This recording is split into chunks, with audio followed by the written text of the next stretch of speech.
But the first things first, what we need to do is we need to limit immigration completely limit it, because if we don't, what's going to happen is it's just going to get worse and worse and worse. And a good example of what we can do is something similar to Switzerland. So Switzerland has, for people that don't know, they are a part of Schengen, but they're not a part of Euro, so they don't have to abide by and bow down to these ridiculous, pro-immigration, just let everyone in no matter who they are, policies, no matter if we can house them or not, like Germany and France did in that immigrant crisis in the Iraqi-Syrian war. Like, they brought in 2 million immigrants, and there's slums in the outsides of cities now, and just crime everywhere. I actually feel sorry for them, some of them as well, because a lot of them actually have came in wanting to do the right things, but there's just no houses to house them, and you can't have 15 people living in a 30 meter squared unit. You just can't have that. So Switzerland has very strict immigration, and you'll see just here alone, property prices actually since 2002 for over 20 years haven't done anything over really drastically 10%. It's been pretty consistent and stable, and the reason for that is because they've got fairly even demand and supply. So sure, it's gone up a little bit and it's grown pretty well, but it's not done like Australia. It's probably done half of what Australia's done, so it's affordable for their population because they earn actually higher income than Australia. So that's something we can do. Look, another thing we need to do is we need to remove unqualified politicians who have never run a business before. So a lot of these guys have either gone through the unions, gone through the Greens, just gone through university, done an arts degree, or done something that has no has no economical sense and just doesn't make sense on how to run a business. And they do things like this. Let's freeze rents. And in this article, They actually go through why freezing rents could make more people homeless, and I'll tell you the reason why that is. Now, if we have a landlord, right, who can no longer afford their mortgage, and sure, some people might argue that a house shouldn't be an investment vehicle. I disagree, but it's a different argument we had on a different day. But the reality of it is that 30% of people were still renting pre-1970s, between 1950 and 1970, before houses went up in value. So the reason for that is you're going to have people that first move out of home.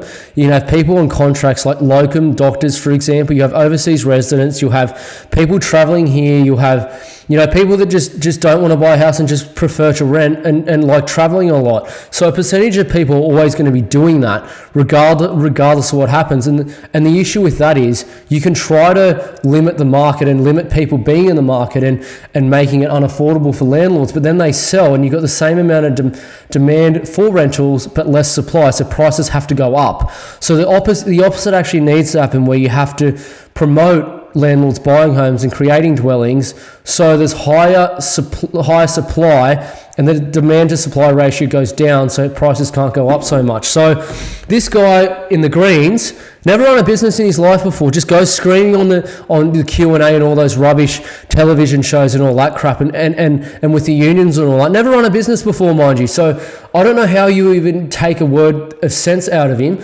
but he goes on saying things like this without actually explaining how this is going to work and without any economical sense. So we need to get all of these guys out of Parliament because they don't know what they're talking about. The sad thing is, the most educated areas in the country vote for these idiotic politicians, these Teals and Greens, people who don't know what they're talking about. I'm not having a go at the Labor Party, not every Green, but a lot of them do not know what they're talking about and have never run a business in their life, but they're in charge of millions of dollars and billions of dollars of taxpayer money. Riddle me that, how that even works. So that's another thing we need to do here.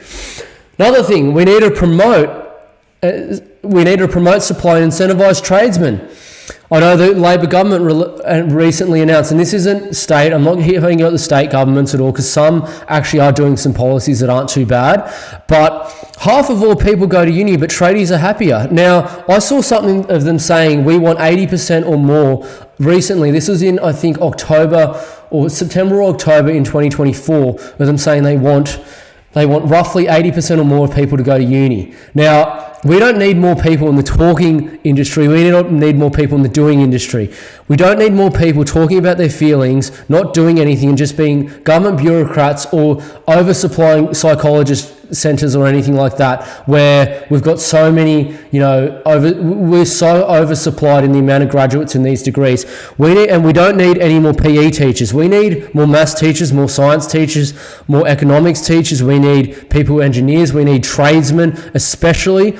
Realistically, probably 30 to 40% of the country needs to be tradesmen to get the things in the ground that we need to build the infrastructure, to maintain it, to maintain just everyday life. We don't need like 80% of people to go to uni, and even if it was 80% and let's say everyone else was a tradie, which wouldn't be true, 20% is roughly half of what the tradies we need. So these are just stupid, idiotic policies, and we need to get rid of these politicians immediately who incentivize this absolute nonsense, because it's just insanity. Like, I don't understand how people vote for this crap. It is so bad.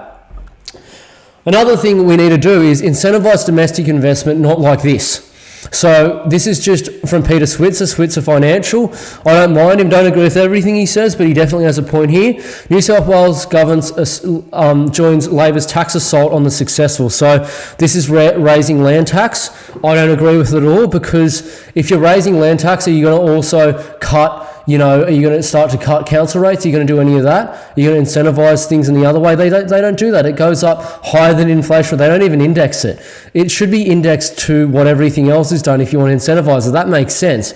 Index it to GDP. Sure, you make more land tax, but people making more money, so they're the same off. It should be probably a little bit less, because statistically speaking, when taxes drop, more income comes in because people spend more money, then it goes through GST. That's statistically proven throughout the world, but a lot of governments do not do that. Now, I know I promoted what Chris Minns said previously, but this is one thing that shouldn't have been done. So anyway, I will call them out for what needs to be called out on. Second of all, we need big changes in policy or government. It does not help when you have approval ratings like this. Guardian Essential, Albanese approval ratings drops to new low amid Dutton signs on losing hand with nuclear. Now, look, again, like, you don't get me wrong, you want to you do want, policy that does favour the majority of Australians, I agree. But when you have an approval rating that's below 30%, so a primary vote of below 30%, so I think he won the one with the primary vote is something like 33% or something like that. Now it's below 30. That means less than a third of Australians actually want you as their Prime Minister, because we have a two-party preferred system, right? So that means you are catering to less than a third of Australians, and if that is the non-contributing Australians, so that is the people who are on dole payments, and I don't mean people from very disadvantaged backgrounds who can't help it, like abusive households or, from a very bad situation. I mean people that are taking the piss, or these greenie people, for example, that don't work, block traffic in streets and all that crap. If you're catering to them, the other 67 plus, or 70, in this case, 70% of the population, you are not actually catering for, and that is the majority.